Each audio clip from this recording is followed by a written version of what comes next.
আমার কথা হচ্ছে ব্যাটিং অর্ডার নিয়ে আমি একটা মেন টপিকে যেটা আসতে চাই সেটা হচ্ছে ইন্ডিয়ান ব্যাটিং অর্ডার। এত এক্সপেরিমেন্ট কি দরকার করার, মানে এক্সট্রা পাকামো। তুই সঞ্জু স্যামসন, ঠিক আছে, তোকে 5 নম্বরে খেলার জন্য বলে দিয়েছে, তুই সেভাবে মেন্টালি রেডি? অবশ্যই, হ্যাঁ, অবশ্যই। তোকে বলছে তুই 3 নম্বরে নেমে যা, নতুন বল এমসিজির মাঠ, বল বাউন্স করছে, বাউন্স করে আকাশে উড়ে যাচ্ছে, হয়তো ঠিকঠাক না করেনি। না आ गए मेरी मौत का तमाशा देखने।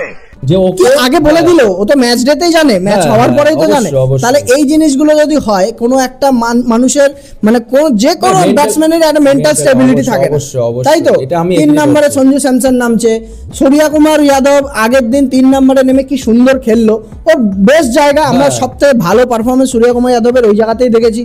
মানে অত্যাধিক, আমি জানি না এটা কোচের হয়তো ম্যাক্সিমাম ভূমিকা থাকে এর মধ্যে, হ্যাঁ। ঠিক আছে, ক্যাপ্টেন থেকেও, হ্যাঁ। ক্যাপ্টেন থেকে এই যে নামানো মিডিল অর্ডার বা ফার্স্ট ডাউন সেকেন্ড ডাউন নামার একটা ভূমিকা থাকে হচ্ছে কোচের। কোচ এখানে কোচেরই, এটা এখানে মেন মানে কোচেরই। যাই হোক, আমি সেটা বলছি না, এরকম ভাবে চলতে থাকলে কিন্তু মানে টি-20 প্রবলেম হয়ে যাবে। Problem হয়ে তারপর যাবে। আরেকটা জিনিস ব্যাপার যেটা, সেটা হচ্ছে শিবম দুবেকে আটকে রাখার মানেটা কি ওই জায়গায়? হর্ষিত রানাকে নামার কারণ কি?